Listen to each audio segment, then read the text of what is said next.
What is the point of being one of the biggest studio in the whole country and still delivering one of its most average film in its own cinematic universe?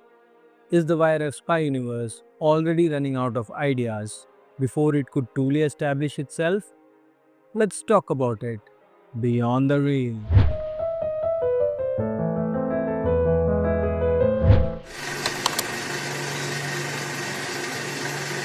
Shiv Ravel returns to the director's chair after directing the critically acclaimed and much appreciated Railwaymen series. Surprisingly, here the execution is planned. The ideas feel overly similar and very unimpressive. Created by Aditya Chopra and written by Uday Chopra, this film feels like a collage of many Hollywood films. It borrows a lot from many of the movies like Atomic Blonde, Captain America, Black Widow, and even Ballerina. Taking inspiration is one thing, but feeling derivative is something else. And it is not just the premise here. We are talking about the staging, the lighting, etc. etc. It feels overly similar. It does not feel like an original action spy thriller at all. The screenplay by Sridhar Raghavan and Saumil Shukla rarely surprise.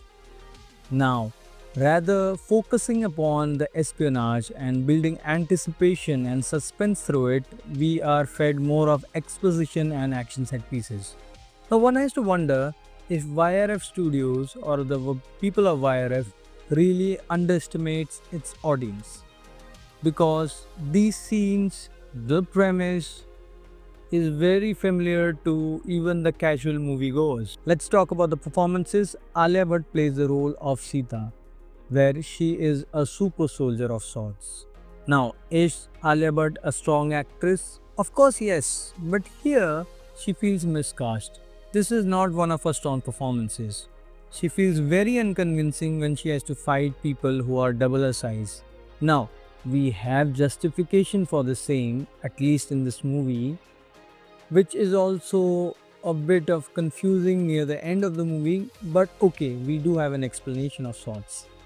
But what falters or what fails is the weak and the cringe-worthy dialogues. That is what makes it worse. Sharvari plays the role of Durga Kaul, the daughter of Vikrant Kaul. Her introduction scene feels more like an advertisement of sorts. But it is a fight scene between her and Alia's character which actually is one of the most entertaining parts of the whole movie. After it, the movie goes downhill. Anil Kapoor plays the role of Vikrant Kaul, the chief of Rock. Now, his acting is sincere, but it's the writing of the character which really doesn't make sense. As someone who's heading an intelligence agency, his decisions make him rather incompetent to say the least. Bobby Deol plays the role of Fateh, the antagonist of the movie, and this perhaps is one of the weakest performances of Bobby Deol in the past few years. It's his awful Haryanvi accent which he tries, which casually comes and goes, which breaks immersion, and even his character is not written as a memorable antagonist. And out of all the YRF villains, especially of the Spy Universe, of course, Fateh seems to be one of the weakest among the lot. Hrithik Roshan reprises his role of Kabir. Now, we did expect a lot more cameos, but this is the only cameo which we got, and I really think this movie does a disservice to Kabir, as this is not the Kabir which we had seen in War 1. Even War 2 was disappointing, but this cameo feels a lot more disappointing. Even his monk dress was distracting, and he casually disappears from the movie even after knowing the gravity of the situation. And that is where it disappoints. This does not feel like Kabir. But it is what it is. We cannot say much. In supporting cast, we have Dia Mirza, who plays the role of Janaki.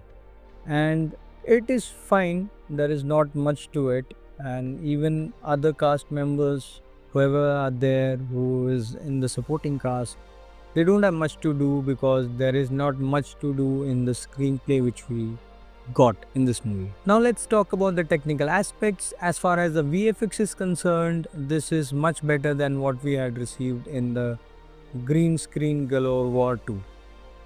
Feels much better, still has a long way to go, and hopefully if they plan to continue this universe, they really need to pull up their socks as far as VFX is concerned. The music by Abir Pandit and Rohansh Pandit is serviceable at best. There is nothing much to it. Some of the tracks work while others feel very much distracting. It breaks emotion. Like for example, the track called Agni, it breaks immersion by mixing Hindi and English. It feels a bit cringe, but it's fine. There's nothing much to it. Alpha revolves around a super soldier program developed by the Indian intelligence after the countless lives which were lost in the Kargil War of 1999. Now the story follows how Bobby Deol's character, that is Fateh, is obsessed with making this project perfect, and while Sita is at the center of the larger plan. The emotional core of the movie lies with Vikrant Kaul's fractured family, wherein we see he loses his wife and one of his twin daughters in the earlier part of the movie in lieu of what happened with the Alpha program. How the family reunites and what happens next is the whole premise, apart from the initial premise, right? So this is the secondary plot and this is the emotional core of the movie. Now, they could have developed this and they could have used this as a door to expand the universe as whole. And maybe they will, but here we see that we come back to the normal Bollywoodisms. We have large scale action, exposition, and that's all. They considerably played frustratingly safe, and that is where the movie falters. They could have done a lot, they did not do that. They played it safe, and that's where it fails. Once the credits roll, we are left with a very important question. Where is the espionage happening? There is no espionage. Ironically, it is the antagonist who's the spy here. And he somehow, without a proper background check, is infiltrated or has infiltrated the military and has even moved up to higher ranks without a proper background check. Secondly, is how safe are the safe houses here? How safe are the safe houses? Can you actually call it a safe house if your enemy can find you within 5 to 10 minutes of sorts max? How can you term them as safe houses? Another question would be, when did Sharvari get military trained? Obviously, we saw montages of her taking part in the sports tournaments, but somehow, without even hinting to it, she is military trained. She knows how to fight, she knows how to do everything. And the next question would be, how can a man who's aging, right? Who's aging, obviously I'm talking about the antagonist here, take on Sita's character? Sita is a super soldier. How can that happen? Wasn't the writer thinking?